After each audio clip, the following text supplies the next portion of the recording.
क्योंकि जिस टाइम मेरा बेटा कोविड पॉजिटिव है उस टाइम मेरी क्या कंडीशन हुई थी वो मैं जानता हूँ, मेरे परिवार के क्या हालात हुई थी वो मैं जानता हूँ। कोरोना के दौर में जब मौत सामने खड़ी थी तब तमाम हुक्मरान बगले झांक रहे थे। तब कुछ लोग ऐसे सामने आए जो हर किसी की जिंदगी के लिए फरिश्तों से कम नहीं थे। ये वो लोग थे जो कोरोना ग्रस्त लोगों के गढ़ में 24 घंटे ड्यूटी दे रहे थे।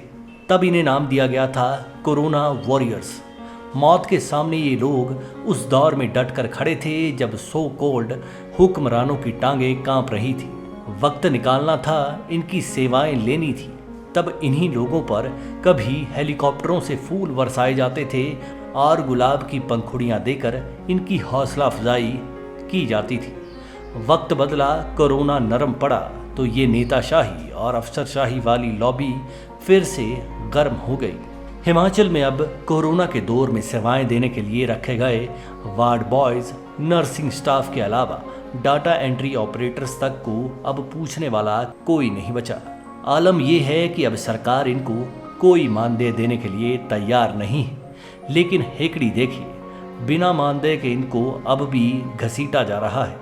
अपनी तो छोड़िए, बेगानों की मौत से लड़ने वाले ये लोग अब सरकार से अपने रोजगार की जिंदगी की भीख मांगते नजर आ रहे हैं। वजह वही है, यानी रोजगार का घाटा। ये लोग उस दौर में भी सरकार के साथ खड़े थे जब सरकार को आम आदमी की जिंदगी बचाने के लिए ऐसे सामाजिक नायक नायिकाओं की जरूरत थी। जब इन लोगों ने रोजगार के साथ साथ मानवीयता को बचाने का प्रयास भी किया था, तब मौत के पसरे साम्राज्य को देखते हुए इन लोगों के घर वालों ने भी इनके हाथ जोड़े थे कि आग लगे ऐसी नौकरी को जिसमें हर पल मौत के मुंह में रहना है।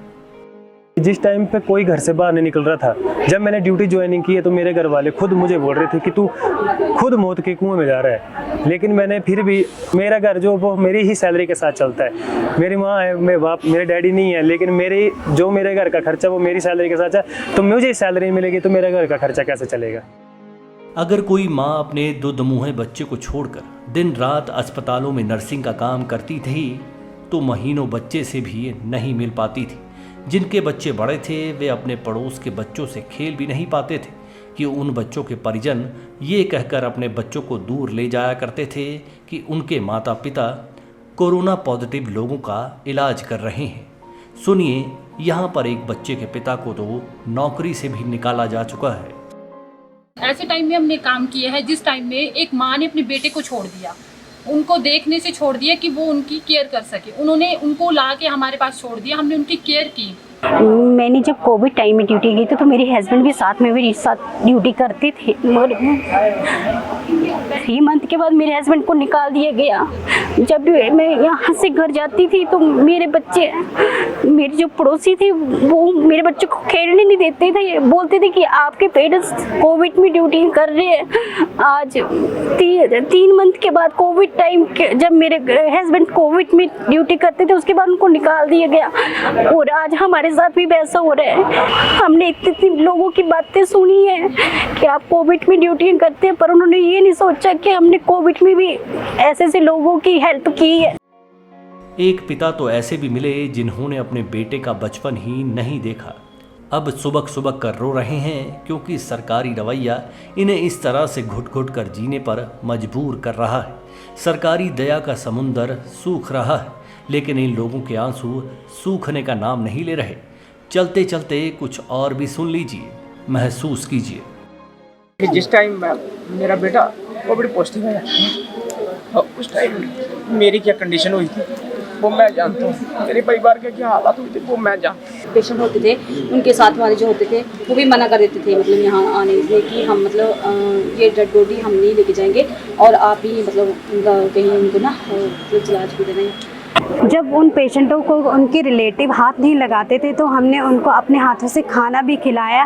और ऐसे टाइम पे हमने पीपी किट पहनी है जो हमें इतनी गर्मी देती थी, हमें सहन नहीं होती थी। हमने 6-6 घंटे ड्यूटी की है, हमें एक पानी तक भी नहीं मिलता था पीने के लिए। जब हमने उस टाइम पे ऐसे हालत पे जॉब की है तो हम चाहते हैं सरकार से कि वो हमारे लिए कुछ ना कुछ स्थायी नीति लेके आए। नहीं मतलब हालात ख़राब हो गए हैं कि कभी कभी मन करता है कि मतलब या कहीं दूर निकल जाऊं या खुदकुशी कर लूं। इन 10-12 हज़ार की नौकरी करने वालों से तो आंदोलन भी नहीं हो पा रहा। गरीब का कोई सहाय नहीं होता। पैसे मांग मांग कर जैसे तैसे नेताओं से मिलने की दौड़ भाग कर रहे हैं। ये कितने मजबूर होंगे, कितनी आहें इनकी रूह से निकल रही होंगी कि अब ये उन मरीजों से भी आत्मीयता का रिश्ता मांग रहे हैं जिनकी इन्होंने उस दौर में सेवा की थी जिस दौर में इन कोरोना पॉजिटिव मरीजों के अपने ही इन्हें अकेला छोड़ गए थे। खैर, मौत से लड़ने वाले भी अब बगले झांकते दिख रहे हैं, पर बगले झांकना इनकी मजबूरी है, क्योंकि मौत के दौर में ये लोग असली यमदूतों से तो भिड़कर कईयों की जान बचा गए थे, लेकिन सियासत से मिले सामाजिक दूतों के सामने ये खुद को असहाय महसूस कर रहे हैं। नया दौर आया, बुरे वक्त के इन अच्छे लोगों को कोई नहीं देख रहा। अब देखिए, जो भगवान से डरता है वो क्या कहता है। अब सरकार ये ना सोचते है कि हाँ आगे कोई महामारी आई, क्योंकि चाइना एक ऐसा देश है जिसके पास बहुत सारे ऐसे वायरस भी हैं, हर चीज़ है, तो वो कभी भी कोई भी चीज़ शुरुआत कर सकता है। तो इस सरकार आज हमें इग्नोर करेगी, कल कौन खड़ा होगा साहब। तो ये मैं सरकार से गुजारिश करना चाहूँगा कि हमारी इन सारी जो संवेदनशील जो भावनाएं हमारी हैं इनको समझें और इन सबको एक अच्छे प्लेटफॉर्म पे लेके आए। देखा आपने, कितनी बड़ी बात कही। अब कोई नेताओं से पूछे, भगवान न करे कभी कोई ऐसी महामारी फिर से आए, खुदा न खास्ता कहीं दोबारा ऐसा वायरस रूपी हमला हुआ तो इंसान को बचाने के लिए कौन इंसान फिर आगे आएगा। जिन्होंने इंसानियत निभाई अब उन पर सियासी खुदाई भारी पड़ती जा रही है। चंद हजार रुपए की नौकरी अब सरकार को भारी नजर आ रही है। इनके लिए कोई पॉलिसी तक नहीं। अगर जिंदगी के खतरे के खिलाफ कोई पॉलिसी नहीं है तो फिर बाकी ज़माने के सुख दुख देखे ही किसने। यही हालात रहे तो तय मानिए कि सियासत की शक्ल भी देखने लायक नहीं बचेगी। आज बीजेपी कांग्रेस सिर्फ राजनीति कर रही है, समाज नीति कहीं नज़र नहीं आ रही। मानवता तो दूर की बात है। हमारे माननीय जब सदन में बैठकर अपने भत्ते, तनख्वाहें, पेंशनें बढ़वाते हैं तो मेज थपथपाकर एक सुर में आपसी सुर मिला लेते हैं। आज जिंदगी के फरिश्तों की पीठ थपथपाने का मौका है। इन्हें शाबाशी की ज़रूरत है, हौसला अफजाई की ज़रूरत है, सियासत की नहीं।